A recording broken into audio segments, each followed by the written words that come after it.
اعوذ باللہ من الشیطان الرجیم، بسم اللہ الرحمن الرحیم۔ وحی کی صورتیں۔ خفیہ انداز میں بہت جلد خبر دینا وحی کہلاتا ہے۔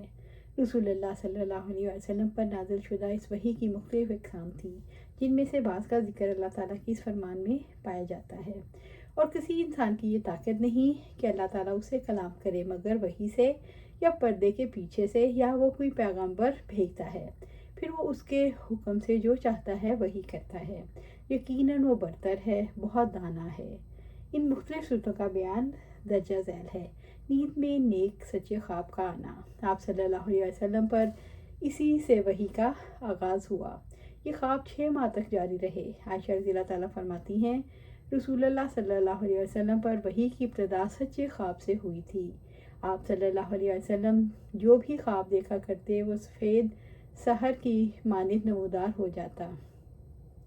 رسول دل میں کسی بات کا ڈال دینا۔ آپ صلی اللہ علیہ وسلم کا ارشاد ہے، روح القدس نے میرے دل میں یہ بات پھونکی کہ جب تک کوئی نفس اپنا مکمل رزق حاصل نہیں کرتا وہ مر نہیں سکتا، چنانچہ تم اللہ تعالیٰ سے ڈرتے رہو اور تلاش رزق میں اچھا طریقہ اختیار کرو، اور رزق کی تاخیر تمہیں اس پر آمادہ نہ کرے کہ تم اس کی معصیت کے ذریعے رزق تلاش کرو، کیونکہ اللہ کے پاس جو ہے وہ اس کی اطاعت کے سوا حاصل نہیں کیا جا سکتا۔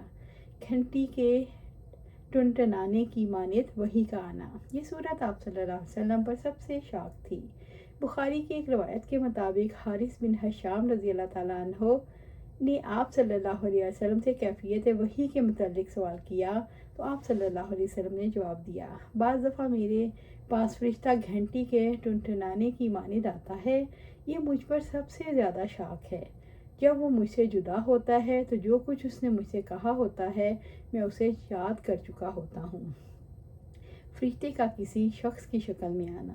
یہ آپ صلی اللہ علیہ وآلہ وسلم پر سب سے زیادہ آسان تھی، کیونکہ یک جنسی کا وجود عموماً 2 افراد کے مابین فہم کلام میں مطلوب ہوتا ہے۔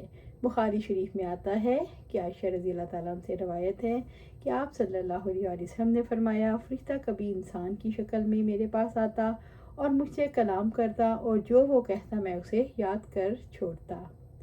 جبرائیل علیہ السلام اکثر آپ صلی اللہ علیہ وسلم کے پاس دحیہ بن کلبی کی شکل رضی اللہ تعالیٰ عنہ کی شکل میں آتے۔ اللہ تعالیٰ کا آپ صلی اللہ علیہ وسلم سے پس پردہ براہ راست مخاطب ہونا۔